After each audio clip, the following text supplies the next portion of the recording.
think we're live. We are live. What's going on, everybody? Welcome back to another Tuesday night chat with the Muskrat and Creole. What's up, my Cajun brother? Whole bunch of stuff, brother. Just trying to do a little fishing, trying to do a little work around the house so I can go fishing. Well, that's important. I have just about almost got things in order here.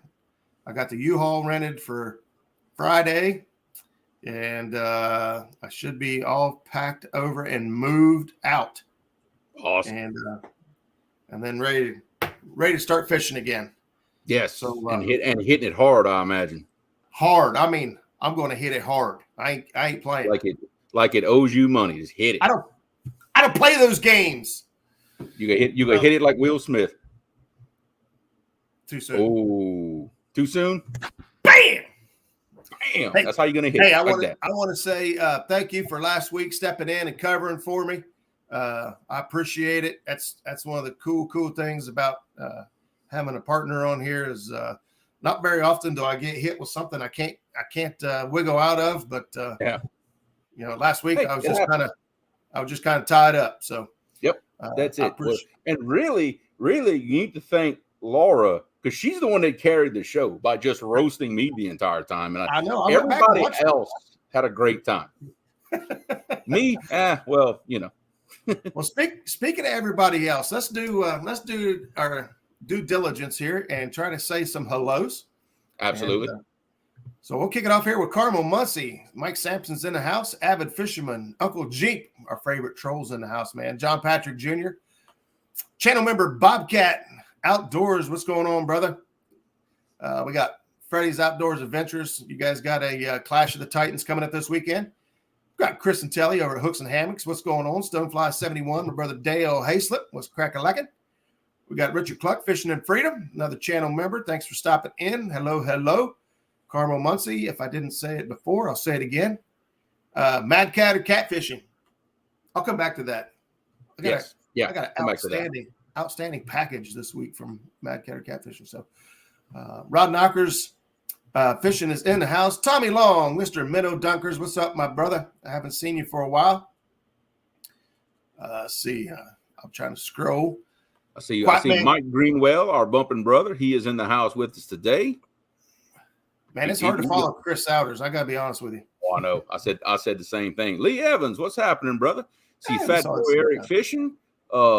Mid-South Mike, what's happening, brother? Fishing the Mid-South. I see Mr. Jeremy Colvin is in chat with us. Ian Tipton, your boy Ian Tipton, he is in the house. What's going on, buddy? Quiet Man Curtis, not sure if we shouted him out yet or not. I see Tom with LG Bass is in the house. Mr. Buck Williams. Miss Michelle with It's All Mine. She is in the house. Catfishing with Calls. Palmetto, what's happening, brother? Glad you could join us tonight. Justin's fishing fetish. Mr. John Boy. Man, we got a big old crowd in here tonight, brother. They're coming in quick. Buck Williams hanging out with us as well. Fat Boy Eric. See Chad over Fields and Water. Yeah, Down East Tackle. Josh, what's happening, brother? Glad you could join us. Right there, we got the River Warriors in the house. Mr. Zach Murray. I haven't seen Skip. I'm sure he's here. He's here somewhere. Oh yeah. He's not far. I see a Mr. Robert Linton in the house. Thanks for joining us. Justin Webb. Let's see. Passing on Gray's Family Fishing. Kelly Bullock. What's happening, brother? What's up, Kelly? Oh, there you go. Look, see, there he is right there. Oh, there he is right there. We are going to try to slip on the river tomorrow after he gets off work for a couple hours, just to scratch an itch. Hey, sometimes that's just all it takes. It's just to scratch that little itch. Brian B, what's happening, brother? I cut you off. You clicked on it. No, that's fine. Brian B, I see Real Gals, Fish to Mississippi. What's going on? Let's see. Bill Hopper over at War Pig Catfishing. What's up, Bill? Talked to Bill for a little bit the other day. Always good when your buddies check in on you. See Stonefly 71. I see Whiskers and Stripes in the house with us. It's crack-a-lackin'. I see Van V3 Customs. What's going on, baby? What's up, buddy? Let's see. Trying to get to the bottom. Trying to get to the bottom. Yeah, I got bait. That's very exciting words right there. Yes, sir. Very exciting words. Yes, sir. Hey, it's about to get real dangerous because I'm moving about 15 minutes away from Zach. And yeah, I got to. JP Jr., what's happening, brother? I got to stay in good graces with his wife. You better. Get us both in trouble. You better. And Roger, I believe, fishing with the squirrel. I can't forget about my boy Squirrel. Chris Davis, what's going on, buddy? Yep, it jumped on me again. I believe Sean we are caught up in chat, my brother. All right. Well, we'll go ahead and get this party started because I know some folks will probably tune in and out. I think I can't remember if Chunky was still live or not, but we got, there's always other live streams out there. And so, I do the same, and I'm sure everybody does. You kind of jump around and tune in where you can and share the love. But we got Down East Tackles in the house as well. Yeah, Down East, Josh. And we got Muddy Water Bait and Tackle. Justin's in the house. What's up, Muddy Water? So, Creole D is mad at me for missing her. Well, D, I humbly apologize for missing you in chat, my dear. Bill especially since she's my favorite fields. I can't believe I missed her. I can't believe it. But it happens. I don't know, man. It happens. I'll boil some crawfish. It'll be all right. So before I get going any farther, because I've seen his name in here a couple more times, and I just want to make sure that you guys check this out because I think it's awesome. I can't say it like he can, but it's awesome. I can't say it either. Check this out. Mad Cat or Catfishing. The package is in the mail this week, and this is for the kids tournament. Look at all those goodies in there, man. Yes. Talk about the hook up. Yes, absolutely. Richard Ward, man, thank you. Couldn't say it enough. We are off to an excellent start. We've already got a few other awesome prizes, for the kids. I have been so busy. I haven't got the sign up sheet yet. Of course, we got plenty of time. We got a couple months to go until we really get to that. But I'll get that sign up sheet. But I just wanted to say thank you first off to Richard Ward for sending that over here to start. I can start putting stuff together for the kids. That package right there is going to pretty much make sure that all the kids end up with some stuff when this is all said and done. So we looking really forward to having the kids tournament and doing that thing all over again. So thank you. All right. So make sure we covered all of our bases here, and we want to talk about bumping. I know when me and you backstage talk about bumping a lot. Yes. And that's my second favorite subject. I'm going to let that go. Yeah. We're going to, but the thing is that there's such a huge difference between the way you bump and your type of water and your conditions and versus the way I bump and, my waters and my conditions. Now, hey, what's up, buddy? Monster Catfishing. Oh, man, Kevin. Man, I got something going on in my hand. Drive me crazy. You're taking your bumping rods tomorrow. Warpig, what are you doing out bumping on a Wednesday? How'd you get the Bobcat says eating was first. It's the first thing that you want to talk about. No comment.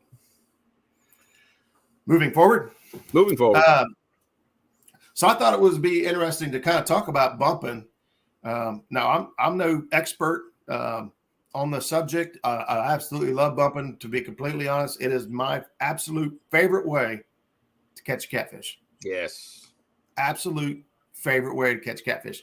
Now here on the Ohio, we don't have good current all year long. Which kind of forces us to go up to the dams. We got to get to where there's current, where there's moving. Here we go. This is a good question. is bumping the same as back bouncing? It is. Yes, exactly. Yep. So great question. People, call it different all over. Crappie, sac-a-lay. It's the same thing. Bumping and back bouncing is the same thing. Yeah. Now, there is a difference when it comes to what I put in the title as walking baits.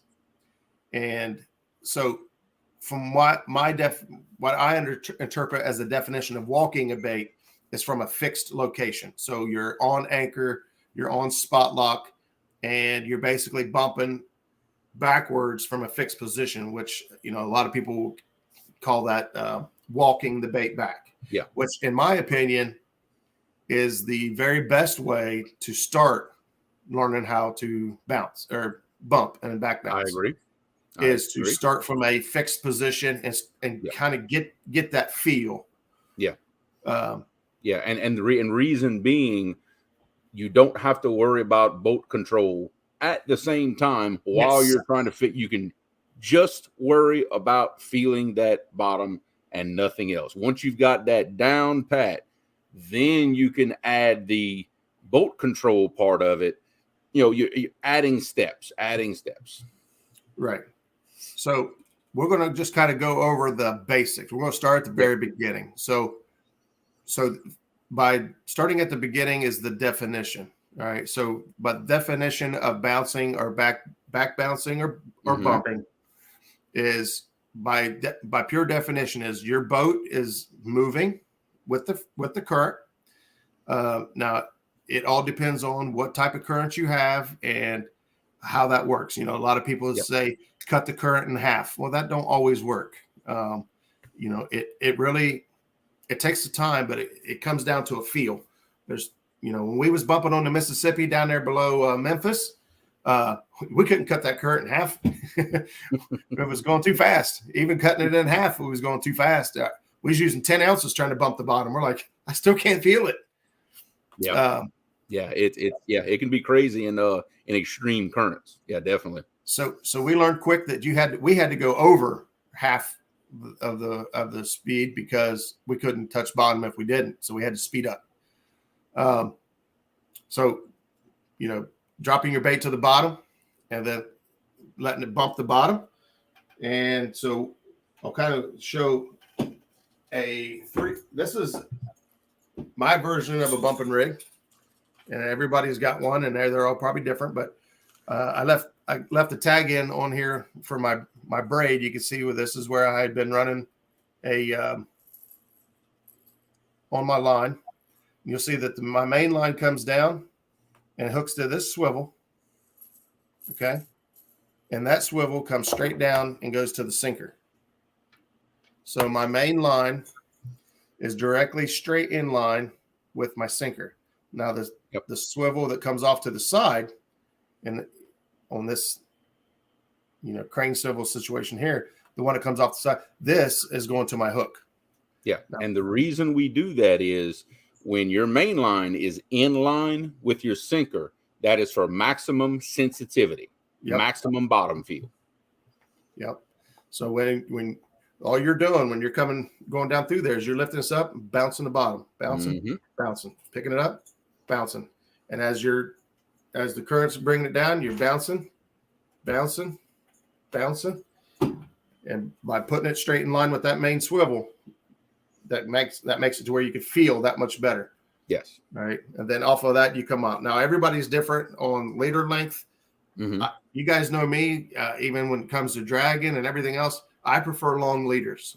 So this is going to be crazy for some, especially after watching Chris's presentation there a second ago. He only had like 24-inch leaders. I've got about 18 inches before my chain swivel. Yeah. Now, I feel the chain swivel is very important. How about you? I actually, believe it or not, I've never used the chain swivels before. I'm going to switch to them, but at the current moment, I do not use a chain swivel in my rigs. And whenever you're done, I'll show my rig and how it's a little different in how you tie yours. I got you. So I'll just finish explaining mine, and then we'll go from there. So for me, I've got about 18 inches for my chain swivel. I got about another 18 inches Now, I like to run a float. I like to run a Demon Dragon. I know a lot of guys say they don't. This rig here I had tied up. I had a big bait on there. I had double hooked. I like that. This came out of my my big bag. Yep. My big bag of tricks. Yeah. All my pre-tied rigs. I had that one tied up. So for me, I'll run 30, 36 inches, 48 inches a leader. And then my dropper usually will be around 20 so inches. Yeah. Now, in my opinion, the reason I do that is because even though my leader it might be 40 inches long, when you're bumping, typically you're in a high current situation. That Demon Dragon, we've all seen the comparison videos. Demon Dragons don't offer a lot of lift on your bait. They just don't. Compared to a peg float, they just don't have a lot of lift. That 36 inches being long is not lifting my bait high up in the water column. That current is keeping that pushed down. No, those are only 3/0 hooks. Roger, tiny. Yeah.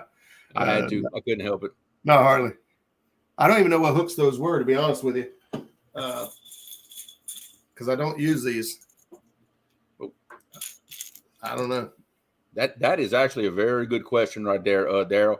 Basically, because just from the method of bumping, you're holding that leader up in the water column in extreme currents. It just helps with line twist so much better. One swivel just simply is not enough to prevent your line twist and your rig tangling up. That's why we use multiple swivels. And if I had to use one swivel, it would be the chain swivel. If I was going to eliminate one, it would be a regular crane swivel. The chain swivel can keep up so much more with line twist. Because you got to think you're bumping, you're fishing, a lot of current. There are situations where you can bump in very, very little current. You can downsize your sinker to hardly anything. I mean, I bumped with 1 ounce before because I was so desperate to bump. Yeah. I have never bumped with that little weight ever. I've never done that. Okay, so when learning and sitting still, do you cast out and bump it back to the boat? When you're bumping, when your boat is anchored and you got a fair amount of current going past you, cause you're actually doing the exact opposite. You're letting it out, literally dropping it behind the boat, and you're bumping it as the current pulls your rig away from you further and further and further. And basically, you bump out away from you further and further until pretty much you think, okay, well, I've gone far enough. I'm fixing to run out of line or whatever it may be. Reel it back to you, start all over again. But the rig is moving away from you. Every time you lift that weight, that current is catching that weight and pushing it away from you. And you're setting it back down. You pick it up, the current pushes it, boom, set it back down. Greenwell knows what it's like. We got to get our bumping fix in. Downing's Tackle 8. This chain swivel I've got right here, they're rated for 150 pounds. Yeah. These are 150-pound rate. And I'll add that to anyone because I know that he sells and uses high quality gear. Yeah. If you're buying a swivel, I don't care if it's a 3-way swivel, a regular swivel. I don't care, even if it's a quick clip, whatever you're buying. If it doesn't have a pound test rating on it, then it's not been tested and proven. It's not worth buying. Don't spend your money on gear that is not rated because you don't know what you're getting. All right. So the companies that test the products and have a pound test rating on the packages, that's the gear you want to stick with. Now, outside of that, it's personal preference. So do you need 200-pound crane swivel? Probably not. All right. Do you want one? Maybe you do. But if they don't have a pound rating on them, then you should probably look at a different name brand. And that's just my opinion. That's when you've got a big fish on the line, that's a really bad time to wonder if something's going to hold up or not.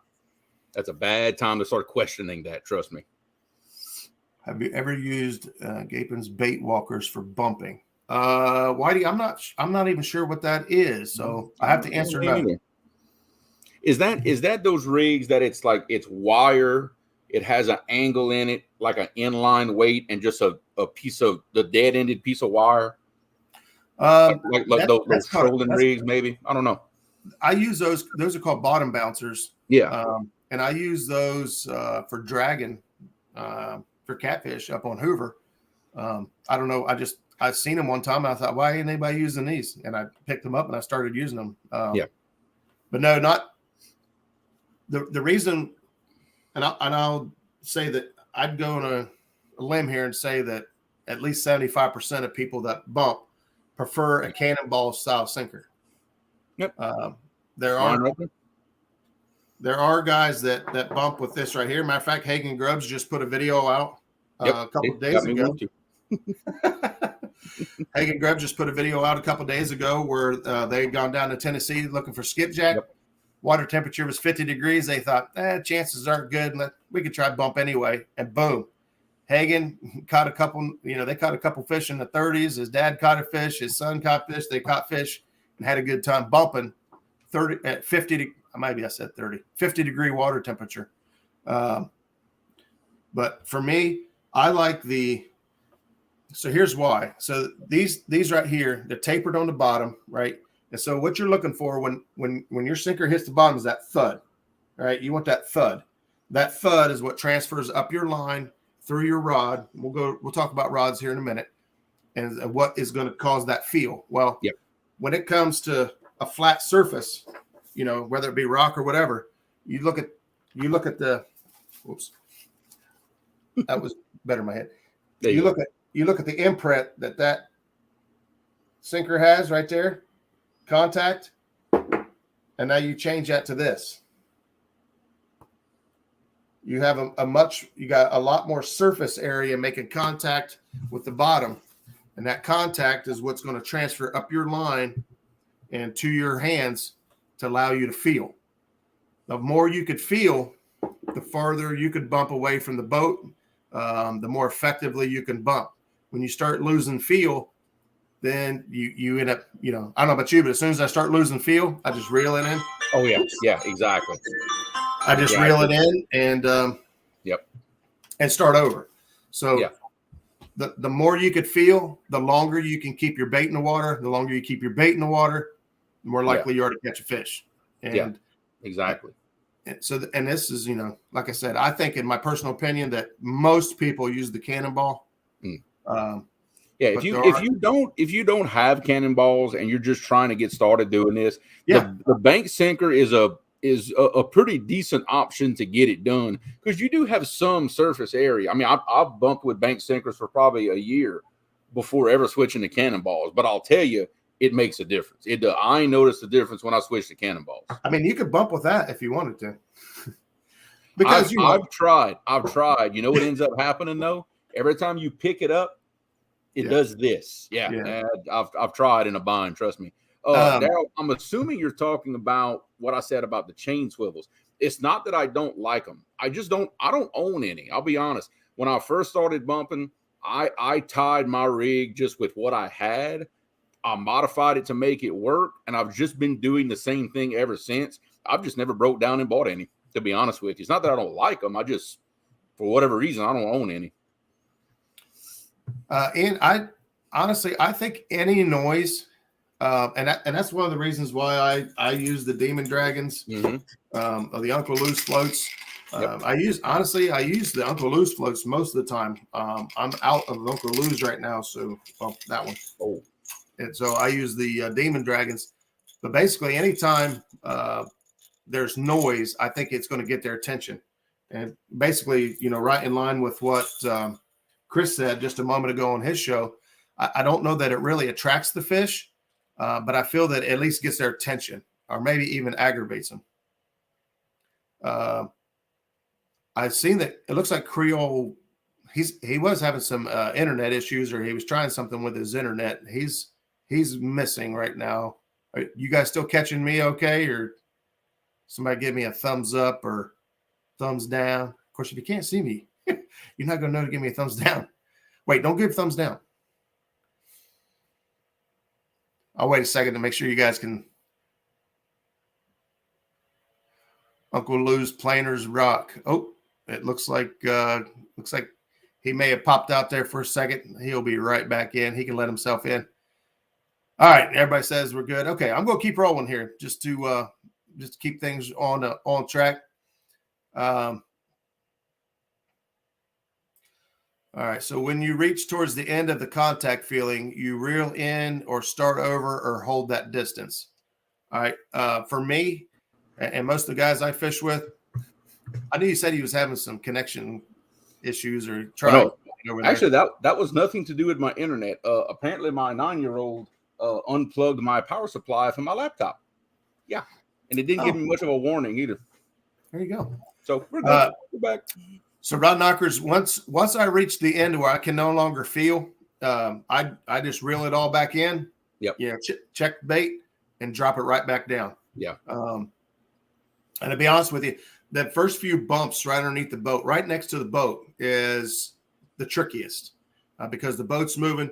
Your line at that point is straight up and down. So if you bounce and you hang up on a rock, you have a good chance of getting hung up. I always feel like the first 50 feet are the hardest. Yeah, I agree. Once you get 50 feet behind the boat, yep, things start really, you start to get a rhythm and start to get a feel for things. And if you do get hung up, you've got some line out there. You can, usually pull it out. You got a few seconds to pull on it before the boat gets past it. So good question. Yep. And don't feel, I know some guys haven't bumped before. I know that some folks have, but maybe have questions.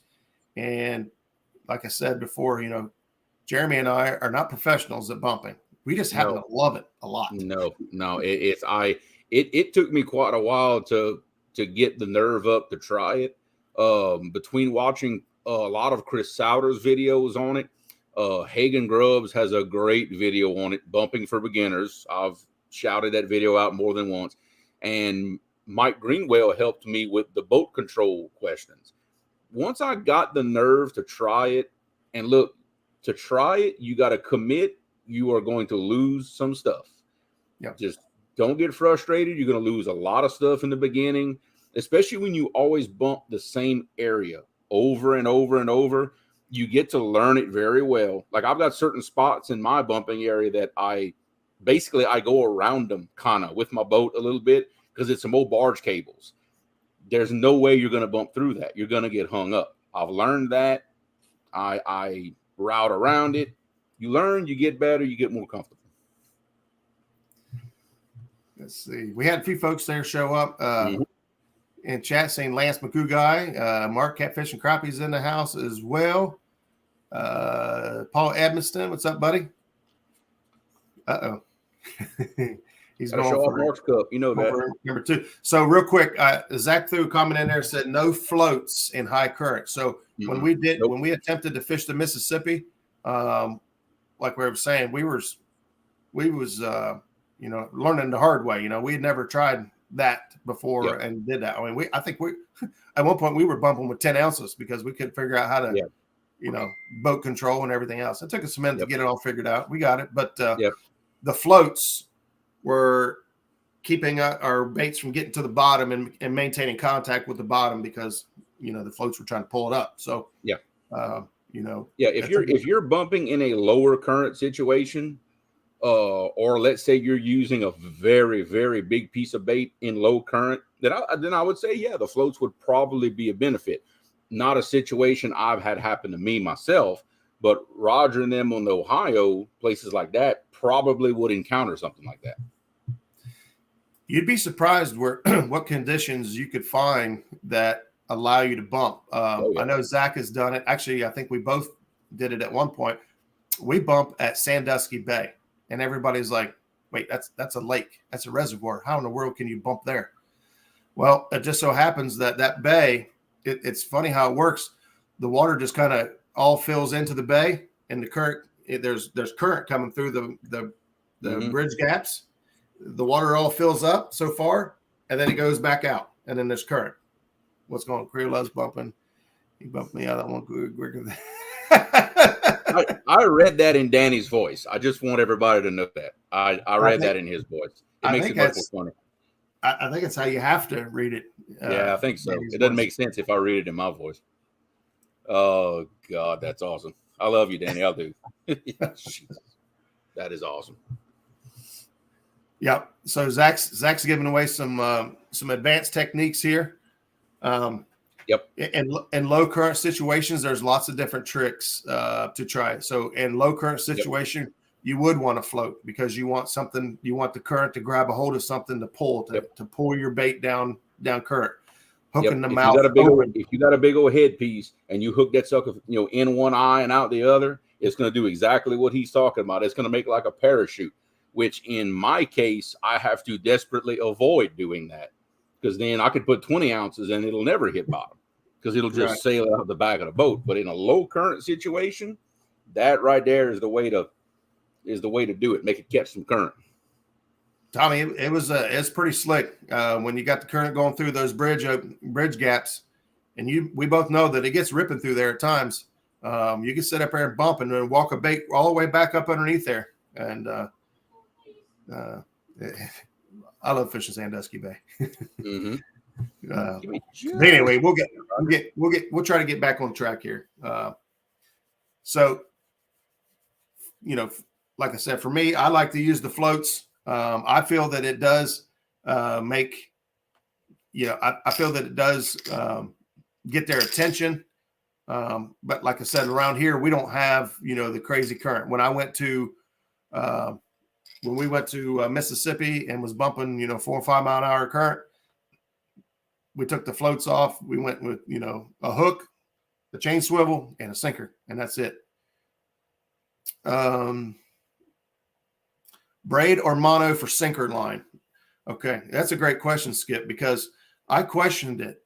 Mono is the answer, and I'll admit that at one point I tried braid because I thought if the braid allows so much sensitivity to be felt through the rod to my hand, then why wouldn't braid be the answer on the dropper?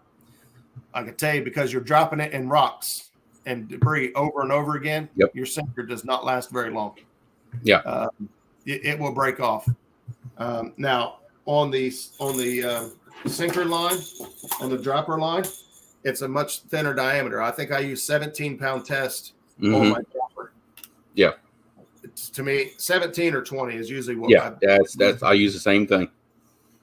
And so basically, if this gets hung up, I break off this, sinker, and, I keep my leader, I keep my hook, and hopefully I keep my fish, if there's a fish on here. Now, something like Jeremy said earlier, especially when you start doing this, you're going to break off a lot. You're going to lose a lot of sinkers. It takes a while to figure out where's what. Like I said, in the very beginning, the first 50 feet or so are pretty tricky. And after that, but what I started doing was I started tying my mono leaders for my sinker. I'd tie a 20-inch stretch, and I'd tie an overhand surgeon's knot loop on one end and the other. And as soon as I broke off, I could just put that loop through and pull it through, and do the same thing with my sinker on the other end, pull it through, and I'd have 4 or 5 sinker leaders tied up right there, and we were like, "What are you doing?" And then I'd snap off and be like, "Oh, never mind. I see what you're doing." That right there, actually, dude, I have to do that all the time when I'm bumping, because the further back I get away from that hydroelectric dam where I bump, the slower the current gets. Especially my tendency to bump in current seams, it changes a lot. A lot of times what I'm doing, I'm paying attention to my angle of my line, where it hits the water. Naturally, the more vertical it is, the closer it is to me. I'm paying attention to that. And if I see my rig is getting closer and closer to me, I'll take my trolling motor and I'll pick it up some to slow my boat down. That way I keep the same amount of current passing me at all times. Now my boat may be moving slower and slower and slower, but I'm keeping, let's say, 2 mile-an-hour of current blowing past me at all times, and it helps me maintain. Now, at a certain point, I'll eyeball the bank. Oh, wait, I'm not even moving anymore. I'm staying still.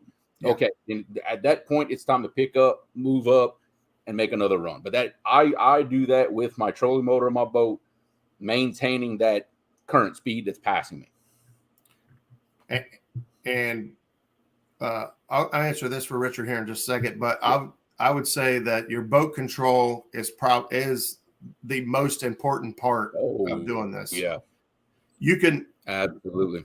You could learn how to bump and walk baits and feel that, but the boat control is hands down the part that makes or breaks the effectiveness of what you're doing. You can, those of you that have a north heading on your trolling motor, get your boats lined up, set the north heading, set your speed. I know for Zach and I, Zach would set the speed at like 5. Yeah. And that, and for us in that current situation at Nickajack that we were bumping, we set it at 5, and 5 really kind of works just about everywhere we go, to be honest. Yeah. And, we just started letting that boat come back, but he was, I don't even know how Zach Catfish, he was constantly adjusting the speed of the boat, adjusting the course, the line that we were on. And I've still got a theory that laying a track down would work, but we haven't tried it yet, so I can't say that it does. I haven't gotten that advanced just yet. I mean, luckily where I bump, it is dead straight and it's not very long. The longest bumping run I've ever made at one time is maybe 2,000 feet, maybe quarter mile, 2,000 feet. That's as far as I go away from that dam before I pick up and move up again. Chad's probably talking about the stuff for the benefit tournament that he's doing for on April 16th. It's probably either he's talking about that or bumping from big ones, one or the other. Chad's got a lot going on. He's a busy man these days, I tell you. I know. I need to get in on. And I got so many ideas of different things I'd like to do. I just rather fish tournaments, I guess, than host them. Hosting, I imagine, would be a lot of work. I was going to host on the same day Chad's doing his for Camp Centurion. I was going to host, let's say, for the people who weren't on Lake Wiley, come fish on my channel to benefit it. But unfortunately, my holiday plans changed. I've got family stuff going on that day, so that I won't be doing that as I planned, unfortunately. So somebody else wants to pick up that sport. Hey, go for it. Yeah. Well, I'd say here within the next week or so, I'll be able to spend a lot more time on the water. I'll be real close to it. So I got a few more things I got to get set up for the boat to do, like night fishing. I got to get a light so you guys can see. Yep. And but while we're on the rig subject, I figure my rig is very similar to what everybody else uses for bumping rigs for the most part. I've still got my 3-way crane swivel. This is where my main line would go. I've got my sinker dropper that's in line, and same thing. I'm like Roger. I like a long leader when I'm bumping. This whole thing's probably 3 feet long, but here's where mine gets a little different. Instead of a chain swivel about 24 inches from my main swivel, I just have another barrel swivel in line. Another barrel swivel. It's about 8 inches, and this is a 12-aught hook. It's a big one. There's a big old 12-aught hook. But what I do for my rigs is I take 2 rattles and 2 beads, and I put them in front of that swivel on the hook, and there's my vibration and there's my noise from my bumping rig, because that current, it makes these rattles spin like crazy. That's my, I don't need floats where I'm at. Floats would only tangle me up. But this is how I put noise in my rig for my bumping rig. But other than that, it's the same thing. I use a 20-pound red Cajun mono for my sinker dropper. I just put a little, I'm like Roger, put a little surgeon's loop on the end, tie my sinker. Simple as can be. Yeah, this is a great comment by Mike. Anywhere you got current, you can bump. That's right. Anywhere. It doesn't matter. You know, like I'm going to say like 90% of Mississippi, you can bump. And then you can bump 100% of it where I'm at. Trust me. Yeah. So, you know, any river, the Ohio River is no exception. You know, anywhere that you can get some current moving, you know, you just got to change your weight and change your boat speed and all that. But there's a way to get it done. In extreme current situations where I cannot slow my boat down enough with my trolling motor, I'll actually crank my big motor and kick it in gear and let it idle. And then I'll use my trolling motor to compensate for the rest. I have run both my motors on the boat at once to slow myself down enough. And that does work. If you've got the heading sensor for your trolling motor, that will work. It'll keep that boat straight. I've done it many times. I've seen Bobcat do it. I think he did it once because his trolling motor died. But in my opinion, I know Zach and Skip both have one, and I'm on the list to get one as well. But if you spend a lot of time bumping, I think a generator is a great investment. The $400 Predator ones from Harbor Freight seem to do a fantastic job. Both Skip and Zach both have one. I know Zach and I used his for most of a trip on the Mississippi and down in there at Nickajack, and they're pretty quiet, man. I know the Hondas are a little bit quieter, but a Honda for 1100 or a Predator for 400, I'm gonna do the Predator. I thought I saw. What are you doing? So, Jeremy, let's talk about your. You got food coming to you? Well, okay. I got distracted. Okay, my wife comes in. What is that? This is, according to her, this is a cheesecake brownie. Oh yeah. Yeah, I just forgot everything we were talking about. So I'm just gonna sit this over to the side right here. But anyway, I don't even like cheesecake, but I just lost that. I just lost track. I know I lost track of everything you were talking about. Oh, we were talking about bumping, right? Weren't we? Bumping something, brownie. I don't know. Bumping rod. Bumping rods. Okay. I'll let you go. I'll let you go first because you got the new pretty one. Yeah, I know, right? Okay, we'll start from the bottom.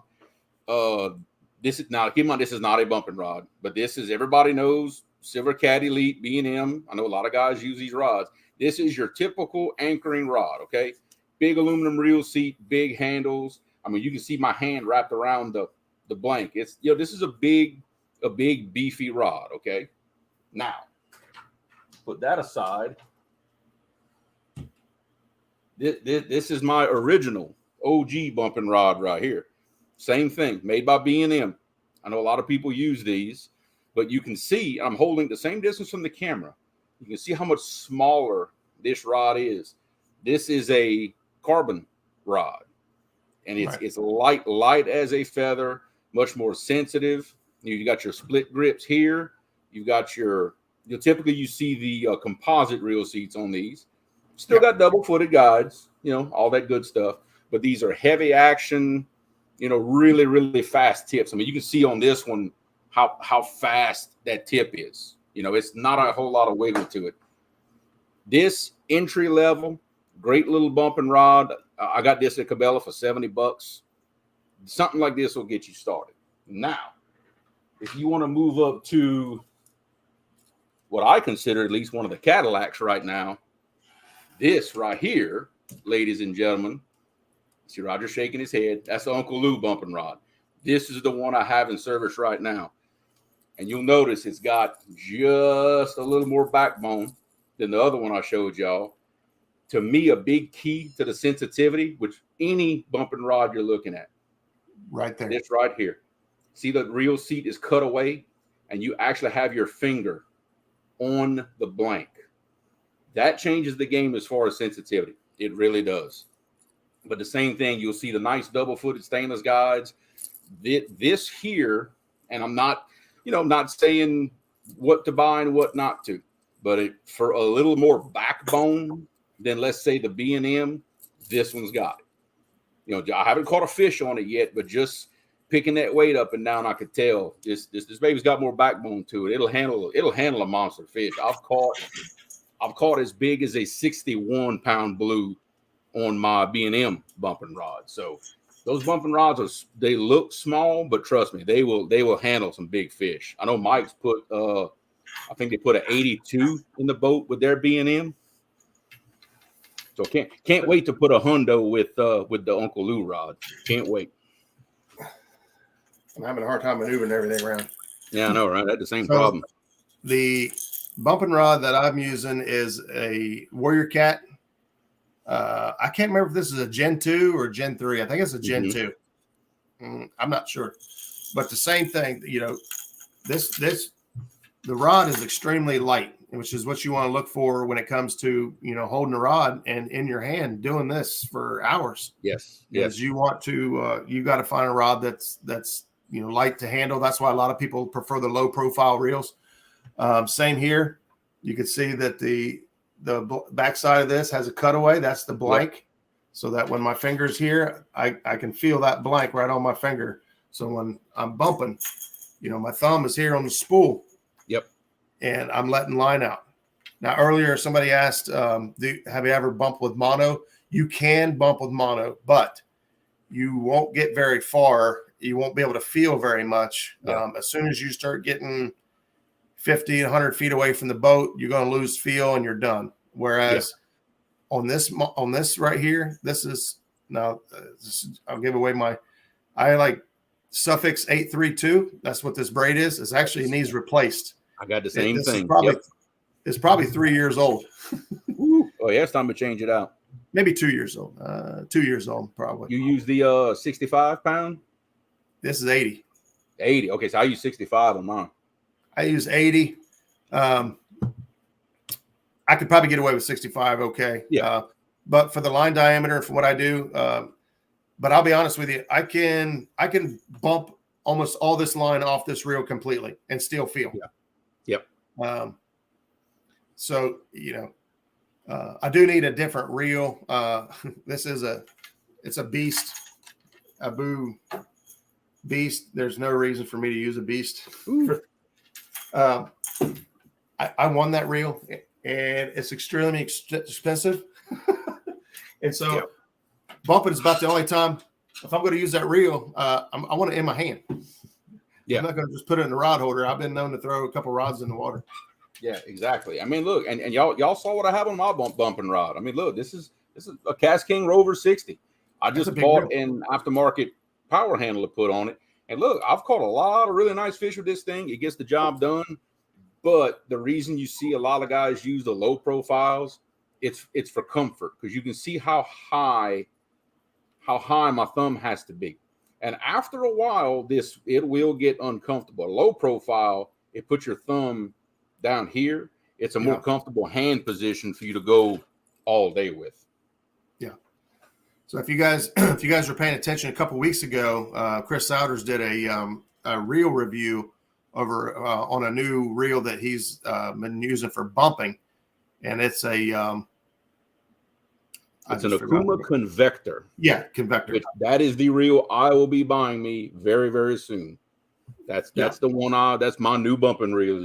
I just got to place the order. I have short thumbs, and a low profile works way better for stubby thumbs. Yes. Says Bobcat.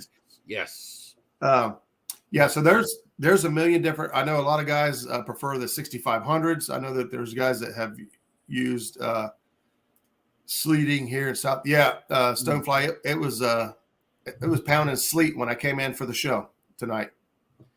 It's crazy weather. Tomorrow it's supposed to be like 60. Next day 70 something. There's a million. Just like the bumping rods, there's a million different reels you could choose from. Many different. A lot of personal preference. I know a trick I use, and this is regardless of the reel. A trick I use when I'm bumping at unless I'm reeling in the reel, bringing my rig up or bringing a fish up, I leave that spool open at all times. And I've just got my thumb on it, because I'll tell you from experience, because I exploded one reel doing this, one that wasn't meant for bumping. If a big fish just immediately hits and you go to latch that reel and lock it down, you got a chance of breaking that reel. And that's exactly what happened to me. You fish with an open spool, it takes a little discipline, but you let that fish have it just a little, then you thumb him down, put the brakes on him, then engage the reel, because those big fish will tear up some equipment bumping. I can assure you of that. It's Uncle Jeep. Yeah, Bobcat. I don't know if you're using that reel or just talking about that reel. I looked at that Alios 300. Man, that thing is. That's what he uses right now. I know that for a fact. That's what he uses. And the 9-to-1 ratio really looks. Now I ain't looking to horse a fish in. You know what I mean? Mm-hmm. You just work a fish. You've been doing this long enough, you know how to work. But when it comes to the end, and I've ran out of 300 yards of braid, and I want to get it back in to start over. Yeah, that 9-to-1 ratio. Yep, I'm gonna get my bait back quick and get back down quick. Yeah, now you can get that Alios in two different ratios. They got a high speed and a regular. Yeah, right. The gold one is the high speed. The one with the red trim is the regular speed, like 5.2, 6.2, something like that. Yeah, Bobcat says 5.2 right there. Hey, Uncle Lou's in the house. He probably was listening, but welcome. Mm-hmm. And his ears probably started burning when we started talking about bumping rods. Yeah. Hagen Groves actually uses a Shimano Takota, I believe, if I remember right. He uses a Takota. But there's a lot of great reels out there you can use for bumping. I know Chris Souders himself, he was a big fan of the Abu Garcia Revos, the Revo Beast. He really, really likes that Okuma Convector now. Okuma makes a cold water low profile, and they make a Komodo low profile. There's so many. And Shimano, you got the Takota, you got the Tranks. I mean, it just goes on and on and on and on of the reels you can use for this. Even Penn itself makes a Squall and Fathom low profile now. Yes. This is another good question from Rod Nocters. Is it significant to have a line counter while bumping? It helps. It helps. I would like to have a line counter reel. Yeah. My next one will have one. I'll say that. Yeah. As long as I don't go bigger profile than the 6500, I'm fine with that. But I would like to have. Now, for me, walking baits back from a fixed location, knowing that line counter, let's say I'm bumping down through there, and at 125 feet, bam, I get hit. I'm like, all right. I get the fish in. I get bumping back through there. When I start getting about that 110 feet, 120, 15 feet, I know, hey, I'm going to maybe slow down just a little bit, let that go through there. Bam, I get hit again. Having that line counter. In my opinion, I would like to have a line counter on every reel. There's no time or situation for me that a line counter wouldn't benefit. It'll never hurt you to have one.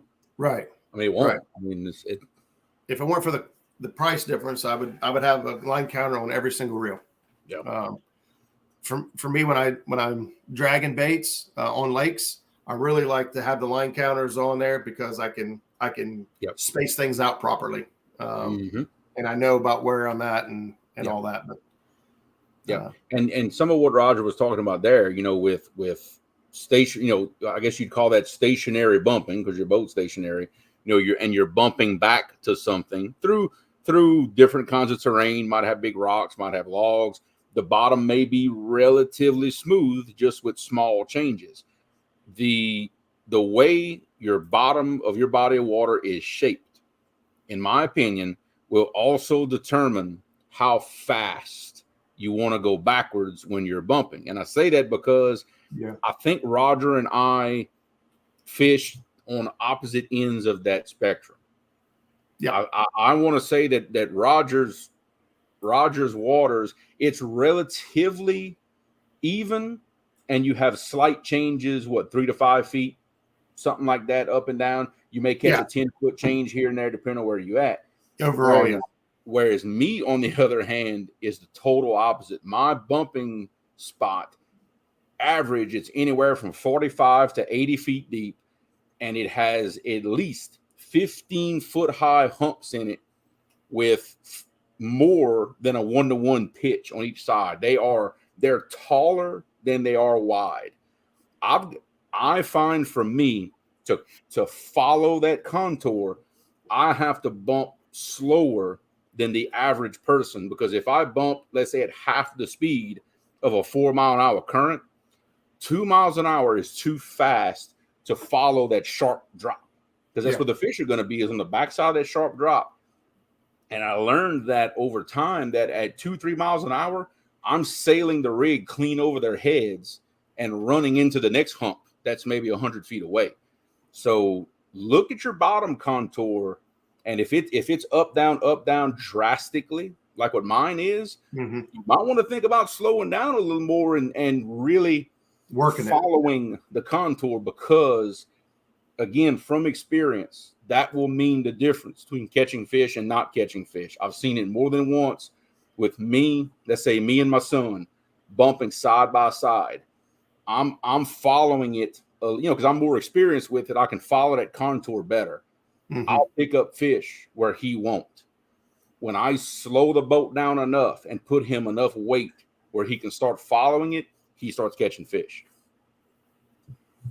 So how many ounces are you normally using to maintain contact with the bottom with that kind of current? On average, I'm using anywhere from 4 to 6.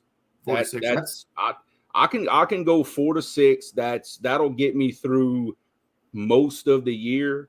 There are times of the year where I have bumped with 12 ounces before, because it was just very, very wild currents.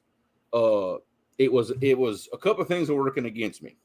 I had the hydro was blowing more current than I've ever seen before. The water was very high. The deeper the water, the more weight you got to use.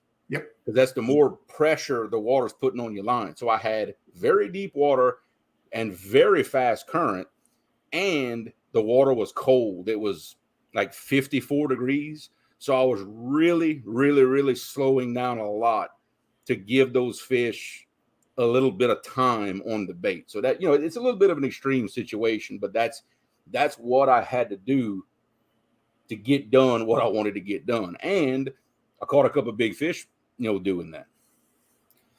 Now, I watched a seminar of some sort. It was all about bumping. And one of the things that these guys talked about in the Mississippi, now here on the Ohio, we don't reach the current speeds to make this relevant. But one of the things that guys said that fishing that high current was they would use 65-pound braid, and they prefer a Suffix over an 80-pound braid because of line diameter.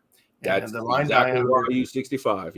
Creates drag. Yeah. So that's why here I can use 80, and I want 80 because I need pull, and I use a float because I need pull. That's right. Rig my baits up with mouths open or whatever because I need pull. I don't have enough. I don't have as much current. That's Everyone's completely opposite for you.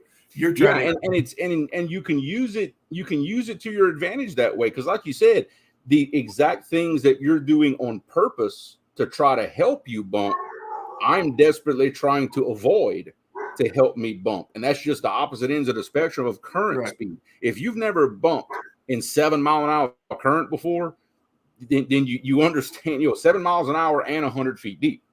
That's you got to do what you got to do to keep your bait down there. And line diameter, the shape of the cut of your bait starts making a very big difference. The shape of your weight, which is why I like the cannonballs now, because they grab a little more water, and it's all makes a big difference. But it's going to be specific to where you fish and what your terrain looks like. It's so, I think, more than any other style of fishing, is so heavily dependent on your conditions and what you're dealing with and what you have to do, what you have to change. Yep, I 100% agree. That's a wait. That's a decent question right now. I'm not going to say the method is different at all, but your feel is going to be different. Yes. With a good sensitive rod and good line, I swear you can hear that weight hit that rock. I mean, I swear I can hear it. You can feel it. Yeah, like I can actually feel the weight tumble. Roll down the rocks. Oh, yeah, I can feel it. Hit and then roll. Boom, boom, boom, boom. Yep. And that's when you know you've got good sensitivity. You know, you've got your rig tied right. You've got your lines right, and you've got a good quality rod.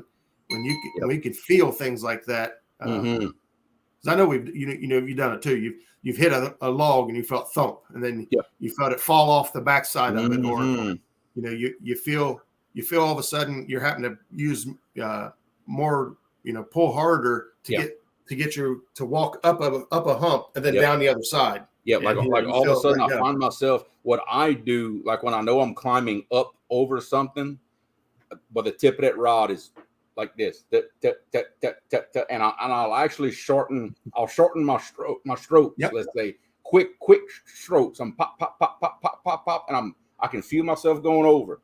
But all of a sudden, when you feel it break over, let a little line out, let it go down. Yep, because especially where I'm at, we have a lot of those that matted revetment, and I can actually feel the cracks in the matted revetment, because if I let my weight fall in it in those cracks, it's going to get hung up. So I can feel it rolling across that concrete, and when I feel that crack, I hurry up and I pick it up so it doesn't get hung up. It's crazy what a good sensitive setup and good quality braid. I cannot preach that enough. I have tried more than once to bump with cheap braid, and it's not going to work. Now for anchoring, if you want to use that cheap braid, hey, it'll work great. But I find the quality braid makes a difference in sensitivity. I tried once with, and I'm not knocking this stuff for anchoring, but Berkeley Trilene Big Game makes a braid. It is great on an anchoring rod if you're a braid guy, because it is tough as nails, extremely abrasive resistant. But as far as for bumping, it's like trying to bump with fence wire. It's just you can't feel anything. You can't. I mean, and that's just the reality of it. So if anybody was thinking about something like that, there is a reason I spend all that money on that Suffix 832. I mean, I don't want to turn this into a commercial, right? But trust me, if you want to prevent some frustration, good quality braid. I mean, the Power Pro, the Suffix, got some other great brands out there. You get what you pay for. You really do. In my opinion, like those are the top two. I've tried using other stuff. I bought Cast King. Mm-hmm. Oh my God, it's like anchor rope. Yes, I mean, that's how that Big Game was. Same thing. Oh, it's tough as nails now. Right. But that 832, I'm telling you, it's like a silk thread. In fact, I want to say it's the thinnest diameter for the pound test of all the other braids out there. For me, that's important because I want thin line, not to grab all that current. In Roger's case, he wants that diameter. Mm-hmm. Yep. Yeah, because I need some. A lot of times anyway, I'll need some pull that current out. Yep. Now we haven't bumped a whole lot around here, and that's something I plan on doing a whole bunch more of. Starting here within the next couple of weeks, down here at our dam. Now, if you guys, I'm sure many of you were watching Chris Souders before the show started. I'm very fortunate. I fish almost the exact same waters that Chris Souders fishes, and I actually got blessed enough to go fish with Chris Souders one day. And the first thing he said was, "What do you want to do today? How do you want to fish?" And at that time, a couple of years ago, I was just learning to bump, and I said, "Hey, if nothing else, I'd like to at least bump for a little bit, just so you can see if I need to change some things, if I'm doing okay." And I caught some fish bumping. Now here's Chris Souders' boat. I was pretty proud of myself. Here's a question. I'm gonna ask you, Roger, on this one. Like I said, I've watched videos of everybody doing it, and I think everybody has a different style. How do you hold your rod when you're bumping? How are you holding that rod? I place the butt of the rod right on my hip, right on my right hip. Yep. And I place it right on my right hip, and I try until I get tired. Anyway, I use both hands. Okay. I'll use both hands. Now, eventually I'll get tired, and I'll let my left hand fall and just use my right hand. But I like to use both hands because when them fish grab a hold of that thing and they take off like a rocket, man, it's fast. That's why I fish with that open spool, for that reason right there. Now I do the same thing you do. I put the butt on right below my waist, like on my upper hip. But I think the one thing I do a little bit different, I'm gonna try to back up enough where y'all can, I don't stick this rod in the ceiling of the house.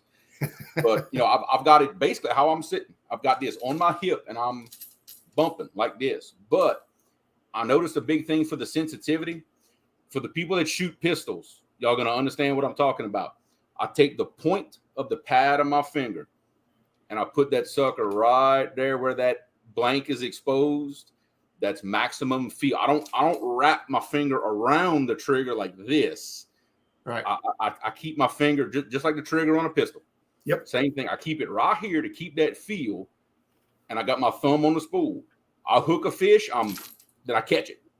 Basically, I'm fishing with a loose hand. That way I can feel.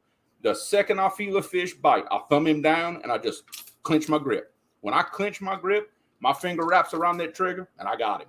He ain't going nowhere at that point. I'm gonna give Mike a little shout out here. He's got a premiere tomorrow night at 5:30 Central Time. So it'll be 6:30 our time, Eastern Time. But check Mike out. His second 50-pounder caught on the High River. That's awesome there. That is incredible. Because look, you're talking about. I've told Roger this, Skip, Zach, and him all so many times. To repeatedly catch fish that size in a river that has a depleted trophy population, that is an incredible feat. I cannot say that enough. That is incredible. Speaking of, my brother Skip, 1, congratulations. He's over 400 subs. 2, cheers. Went out this last week, went out solo live. And Skip is, he's just been putting it on to fish this last year or two. That was a killer live stream. It really was. It's killer. Skip's caught 2 fish over 60 pounds in our pool. Now I know Mike Greenwell catches those fish down there, and they're great, but fish are bigger farther south. I don't know if we'll ever see a 90-pounder up around our area the way things are going. But like J-Dog catching 270s last year, him and Tara. Skip catching 260s last year, and now poor Skip can't catch a 50. He can catch all the 40s and all the 60s, but he can't catch anything in the 50s. I don't know. Oh, man. I don't think he's really complaining, but anyway, just wanted to say proud of Skip, and I was happy to see that he had an awesome live stream and so many people was able to hang out with him and enjoy it. And I watched it back, and even though I knew that there was a fish on in the background while he was messing with that big one, when I watched it, I was still screaming at the TV, like, come on, what are you doing? Yeah. Every time he turned around and stopped. Yeah. And it makes you wonder, because we all witnessed it, right? We all watched. I seen the chat blow up. Yeah. It makes you wonder, how many times that happens when the camera's not on? I know, right? You reel it in and your bait's gone. You're like, the hell happened? Yeah, because I know when I film, I leave one camera like mounted on my console and it runs 100%. It films everything. Yeah. And I'm so surprised the stuff that camera catches that I never knew happened. Never knew anything about it, but that camera caught it. Yeah. Eric's saying, Rod 2, Skip, Rod 2. Oh, yeah. we all hollering at him like he can hear us, you know. Oh yeah. Guru says one day I'll catch something above 10 pounds. Hey man, depends on where you're fishing. 10 pounds might be right. That might be a trophy. You know, that's right. It's different everywhere you go, man. You know, if you catch a 2 pound sacolate or crappie, whatever you want to call it, that's a monster, right? That's a huge fish. But a 2 pound catfish, that's small. It's all relative, and it's all relative to where you're fishing too. Trust me, if the biggest fish you've got in your body of water, they'll never get over 40 pounds, and you're catching 30s, dude, you're knocking it out the park. You know, you really are. Hey, real quick, I want to say hello to Harley Neal. I gave him a thumbs up on his way in, but good to see you, brother. Haven't talked to you for a while. Yeah.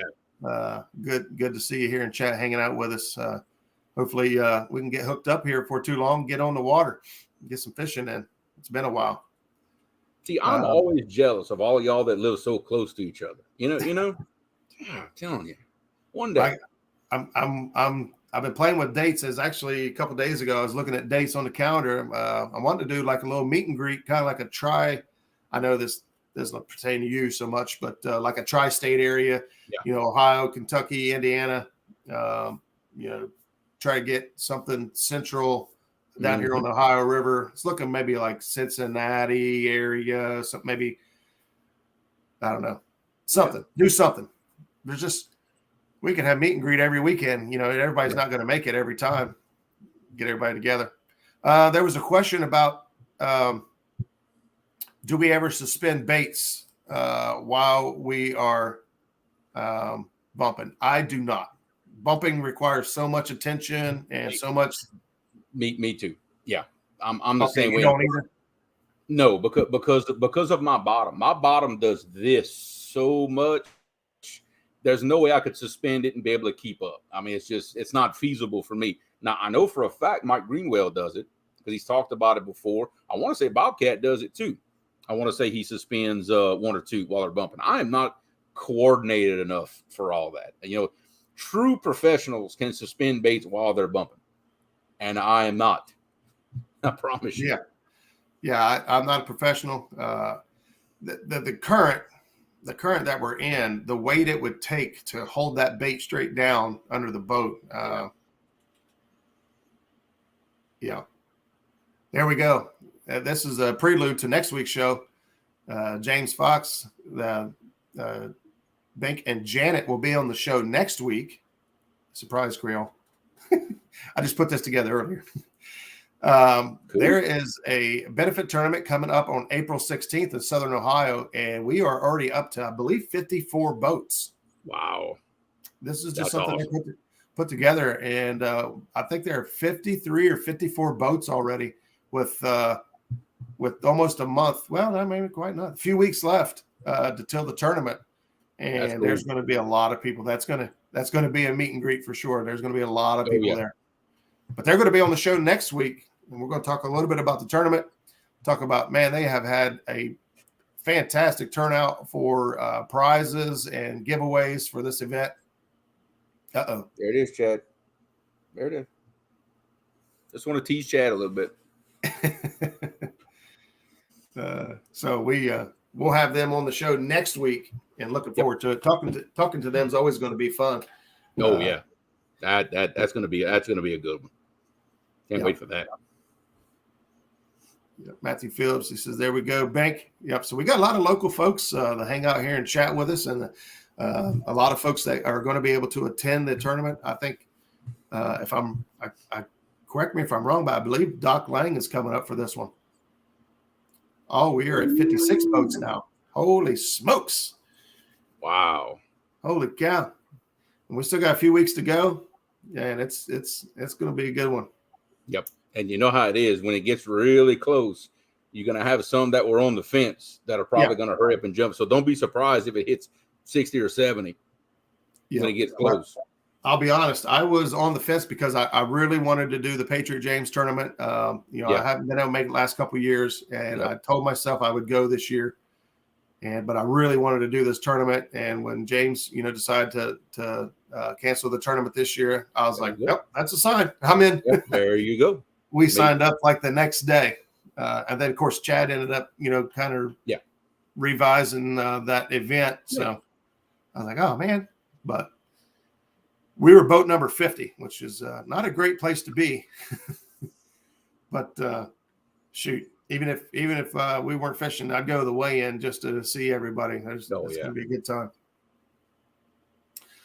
But does anybody else have any questions? I know we kind of jumped all over the place, but we did cover. We did a little bit. Bumping. We talked about tackle. We talked about rods and reels. Mm-hmm. We talked about strategy. Yep. We talked about boat control. Yep. I don't think anyone became an expert in an hour with us, but I think we answered some questions. If you got any more questions pertaining to bumping or anything else, really, as far as that goes, yeah, sure. Feel free to jump in now. And as far as I know, there's nobody else live right now. I don't like to. If somebody has a scheduled show, please tell me. But as far as I know, we don't have anybody else live right now. And I plan on doing some bumping real soon. And then if that river's looking like I want it, I could very well be bumping Saturday for the 1-versus-1 finals. I'd love to make a couple of bumping runs. There you go. I'll be in the area. I won't be far from my bumping spot, and I will have Uncle Lou with me. I promise you that. I say next week I should be all settled into my new place, and everything should be good to go. And my goal is to start traveling. My goal is to start traveling. So coming down and bumping with Bobcat and fishing with Daryl and going to the Tennessee meet and greet. I can't remember the date, but that's coming up as well. I'm basically just going to do everything I can to make sure I got money to make these trips, and I'm going to go enjoy myself for a while. Can you bump in eddies? A really good question right here. Oh, that is a good question. That is something we didn't really talk about. Is it too shallow or too deep? In my opinion, this is just me, but in my opinion, there's no such thing as too shallow. Now the shallower the water, I would say that you'd want to let your rig go further out the back of the boat before you let it hit bottom. I've never bumped in water shallower than about 45 feet. So maybe I'm not the guy to answer that, but that's what I would assume. Shallower the water, the further you want your rig out behind, in front of you. Bobcat says right there, bumping 8 foot. I bumped below Chickamauga Dam, same dam he's dumping them. So yeah, I bumped 8 to 10 feet. Wow. Matter of fact, like 15 to 20 foot. I'd say 15 to 21 foot was the average at Nickajack. Wow. Okay. So, there's really not any, too shallow is really not a big deal. Elgato, what's going on, buddy? What's up, Chris? Thanks for stopping in. Your boy Troy, I seen you sneak in there a little bit ago. Want to say hello. Let's see. I thought. Here we go. Can you bump in eddies? Oh yeah, I saw that. Hey, Whitey, no. Well, okay. It depends. If you're facing backwards or something, maybe. Yeah, I've actually had this happen to me before, where I wasn't paying attention to what I was doing, and my boat drifted out of the current seam and it kind of got in the eddy. And what ends up happening in the eddy, you've got this swirling current. You end up chasing your bumping rig around the boat, and that's I'm not sure it's a very effective way to do things. Like I say, you can actually purposely let your rig go in it.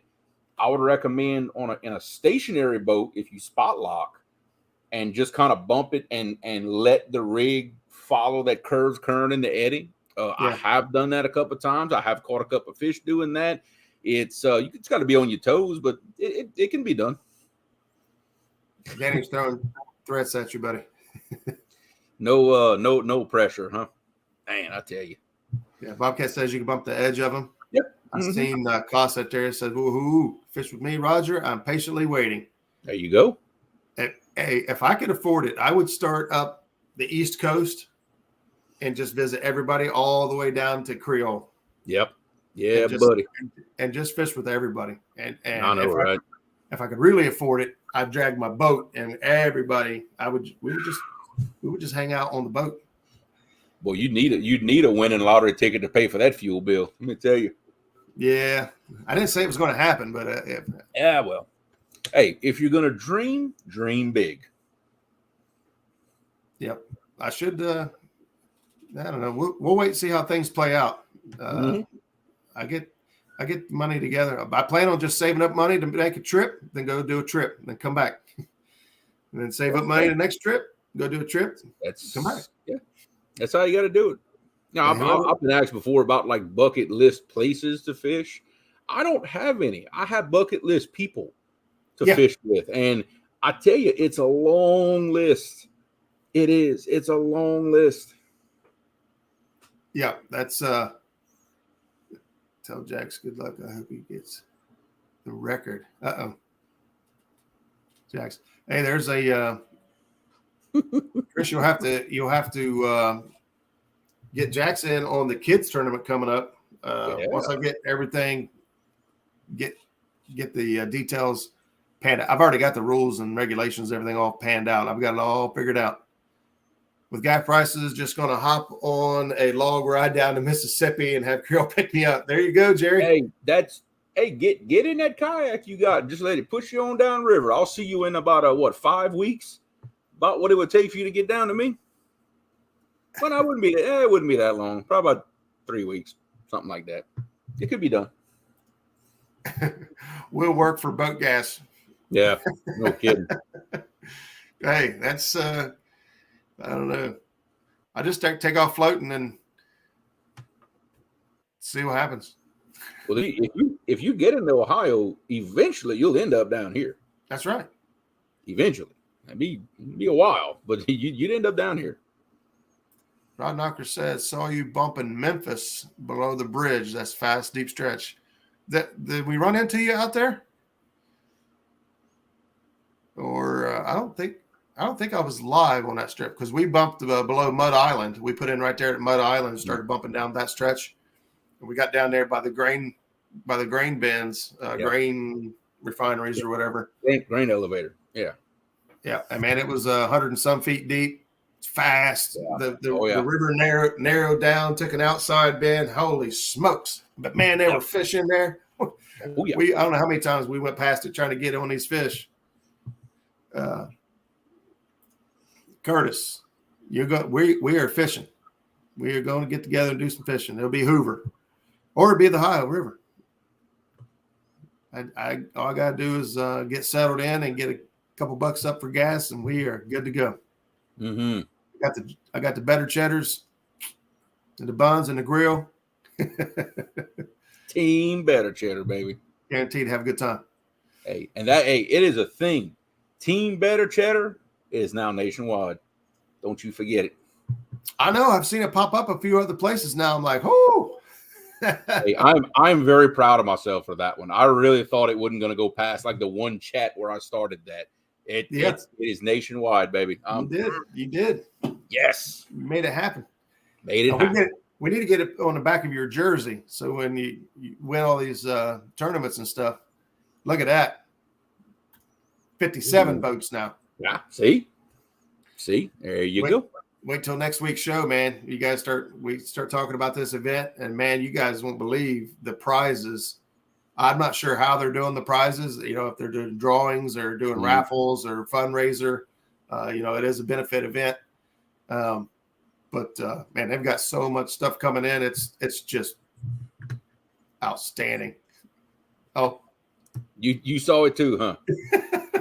Powered by Johnsondale. Hey, Bobcat, that sounds like a sticker idea. I'm just gonna let that one sail away, but that sounds like a sticker idea to me. Somebody asked me about that. They said, "Why don't you get a hold of Johnsonville and see if they'll wrap your boat for you?" My boat would be a big glizzy, and I ain't riding down the river. Okay, I was going to use a different word. I'm glad you said glizzy. Okay, yeah, we're good. I paused because that's not a word that normally comes out. Yeah, yeah. See, it's scary. Me and you think alike. That is scary. I'm rocking the Slimeburger Catfish Crew shirt here tonight. I hope I win a couple of those rods. Oh, and yeah, they've got so much stuff going on over there at event. It's going to be fun. We need to get a food truck down there. Ooh, get a food truck down there, man. We got 57 boats. I bet somebody'd make a killing. I know, right? So, all right, guys. Well, man, we still got 66 people in here. We're just hanging out having a good. Man, I feel like because I missed last week, I just don't want to go. I just don't want to leave. I know, right? Okay, so here's a great question. What's a good catfish tournament that someone from Florida could join via online? There's actually a ton of them. If you stay engaged with the catfish community, like these chats and things like this here, there's we're just finishing up a great one right now. There was a 1-versus-1 catfish tournament going on through Catfish and Crappie channel. Chad has a tournament coming up called Bumping for Biggins. Yeah, right there it is. Catfish and Crappie, baby. There's a channel catfish tournament that Avid Fisherman is putting together right now. Actually, it's getting ready to start the next couple of weeks, ain't it? I think so. I can't keep up with all of them, to be completely honest with you. There's so many of them. Very soon. I know that. It's very soon. So maybe put in chat here what type of catfish you chase, or type of catfish that you're after. Because I remember the comment earlier said if you catch something over 10 pounds. So I don't know if you're primarily channel catfishing in your area, or if you're just newer to it and haven't got into the bigger fish yet and wanting to grow. But the community here, I'm going to say probably channel cats, because Miss Sandra, forget the channel name, but you know who I'm talking about. Yes, she catches mainly channel cats, and very nice ones, I might add. And that's part of her channel name is Channel Catfishing. Channel Cat, Florida Channel Catfishing. That's it. Okay, that's it. I just shake the cobwebs out. There we go. But basically, if you stay in tune with this community here, there's something for everyone. There's even panfish tournaments that pop up that, not everybody in the country has, trophy catfish, and and by numbers. So there's look, Mark is doing a crappie tournament coming up here soon too. I mean, there's something, literally, like you said, something for everybody. Look at that. Benka's already on top of it. We have a food truck coming. Oh, man. Yep. I like it. I wonder if we can get the guys that do the Bourbon Street chicken and beans and rice and all that stuff. Man, that stuff's good. Can you imagine a huge pot of jambalaya? Massive. Hey, it could be done. That's what we do around here. Any event, big event, something like that, dude, they come out with black pots that 2 people can sit in. There it is. We got men in dresses. There's something for everyone. What's going on? Becca, what is happening? That's a long time no see, girl. She just showed up out of nowhere. What? Come in like a wrecking ball. I got to try those better cheddars, since I thought it was baked cheese when I first heard of it. Everybody has a blessed night. Through all prayers and blessings. Has much love. Great. Becca, thank you very much. You have got to go get you some Johnsonville better cheddars now. I'm telling you, girl, you're missing out. Now we got guys wrapping them in bacon. Ooh. And I think I heard Mark talk about deep frying them the other day. I may have to jump on the bandwagon one of these days, I guess. Yeah, I've never tried deep frying them, but Becca, thank you again for that. Put it to good use. Absolutely. Yeah, Becca coming in, kicking the front door in. I love it. Shoot, she just making an entrance. She just put half a tank of gas in the. Unfortunately, that's half a tank of gas now. Yeah, I know. Right? Well, I got a 30-gallon fuel tank in the boat, so $4 a gallon. Ouch. Yeah, It's a little rough. Yep, I got a 19 in my boat, but I've got a 38 in my truck. So, yeah. Oh, that's tough. Yep, I got that big tank in that truck. There we go. Hey, Eric, we'll have to do that. Fishing during the week's a lot easier for me than fishing on the weekend, but I'm flexible. He says, I'll stay tuned. Love all you gentlemen and women in this community, subbing to all. And Dad last night just had 85 crappie with about 60 being over 9 inches. So I might join. Holy smokes. It looks like you might want to get in on the crappie action. There's a lot of in fact, if somebody would be so kind as to put Panfish Nation's link in the chat, definitely that will be a channel you want to keep your eyes on there, dude, because all things panfish, great guests, great discussions.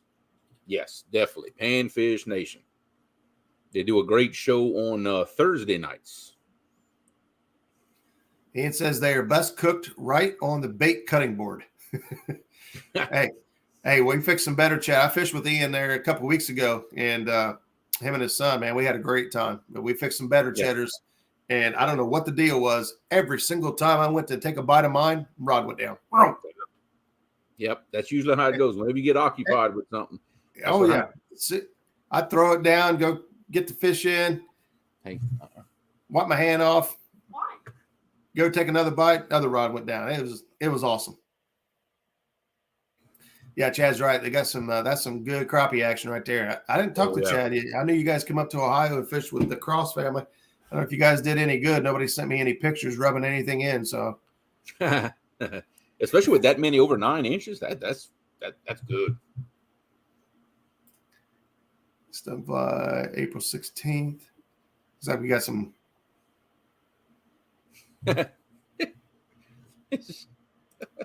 Bobcat, yeah. Too small. Hey, you got to do what you got to. Hey, that would be considered flame grilled. Yeah, Chris said the better cheddars did not work like that for him. We got some better cheddars. We got to eat. We didn't get hammered with fish, but man, we still had a good time. Yep, that's all that matters. That's a good time. I want to fish with everybody in here. Oh, I know. Uncle Lou, he's a little far out west, but I'm still wanting to go out there and fish with him or meet up with him. Man, I'd love to go to Alabama and fish Wilson or Wheeler with him. Yep. We even talked about taking a trip out east one day. Ooh. Go do some James River or do some, man, I just want to go fishing. Okay. I got invaded. That's all right. That's a big tractor. Hey guys, listen.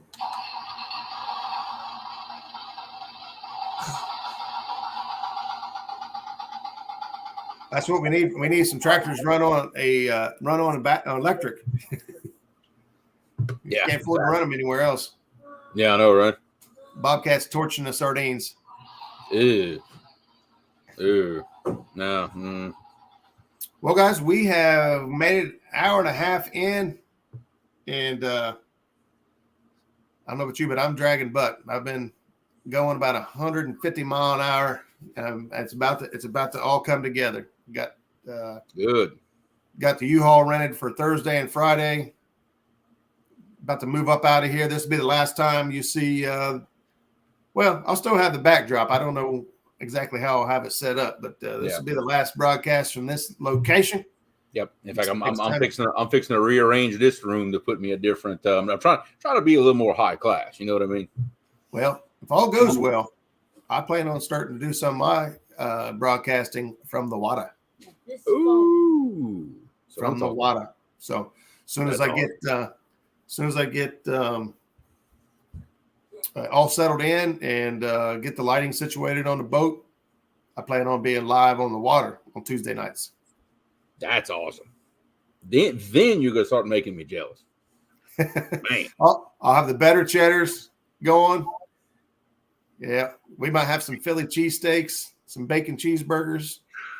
Might make some breakfast for dinner. Have some pancakes, bacon, and eggs. Oh, man, I don't even think I need a house. I'm just going to live on a boat. Yeah, there you go. Just get you one of them nice enclosures for the boat, and just that's it. Lock it down. Hey, thank you so much for that. Absolutely. For that comment. That's what we strive for. Yeah. Jeremy and I talk, outside of the show and before and after the show a lot. And there's a lot of different shows out there for a lot of different things. There's entertainment, there's good times, and the thing that we really try to enjoy, the thing that enjoy the most is helping somebody in one way, shape, or form. So even if it's just one person tonight, it made it feel all worthwhile. So I know for me, there's nothing better than to somebody, let's say, post a picture on Facebook or something like that and say, hey, I caught this 40-pounder right here, and it was, y'all information helped me catch this fish. To me, there's nothing better than that right there. Hey, Waddy, I appreciate that, buddy. I think I've got it under control, but I appreciate that. Absolutely. I love getting comment. I'll get calls. I won't call people out here. Some folks in chat, but I love getting phone calls from folks and be like, hey, what's your thoughts on this, or have you experienced this, or whatever. And I absolutely love talking catfish with anybody, electronics, boating, just anything in general. So if you got my number, don't ever hesitate to give me a call. And if you don't got my number, hit me up. I'll give you my number, or find somebody. If somebody asks you for my number, give it to them. I don't care. So absolutely. I don't get upset about that. Like, hey, so-and-so gave me your number. That's fine. Oh yeah. I'm cool with that. I'm cool with that. So, all right. So next week we got Bink and Janet Fox talking about their tournament coming up here in a couple of weeks. And it's going to be fun. Yes. Absolutely. I can't wait. Some more legends on the show. I love it. Man. I love it. We've had a fantastic year already, man. We've got some good folks in here chatting it up. I'm already starting to think about upcoming guests. Yes. If you guys maybe you've seen somebody on a show once before and you'd like to see them again, or somebody you've seen on another show that you think would be a good fit for our show and you'd like me to reach out and try to get a guest. I've got a few that are just really, really hard to get, and I've been working on them. Same thing here. I got a couple that I'm I got a couple that I'm talking to, and if I can somehow get it done, yes, can't wait. Uncle Jeep with the creek. Better chairs cook with gas torch. Hey, it's only dumb if it doesn't work. That's true. I've heard that a lot of times. Yep. All right, here we go. So next time we see you guys will be Saturday. We'll see Freddie versus the Raging Cajun.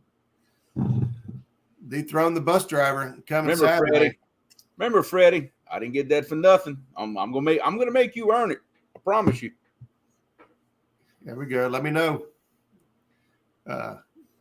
You could bring the railroad crossing sign. It didn't work for Danny. No, actually, it did work, because the minute he showed that sign, I did not catch a single fish after that. It's just the problem is I had already caught a few fish. It was too late by then. But it actually stopped me from catching fish, believe it or not. Yep, that's right, Danny. There's the cup. You better believe it. Let's see. Dream on, Freddie. That tumbler's rocking. All right, guys. Well, we're going to wrap it up. We're going to head out of here. We'll see you back here. Same cat time, same cat channel. You guys have a good week. And bon pêché, everybody. Bon pêché.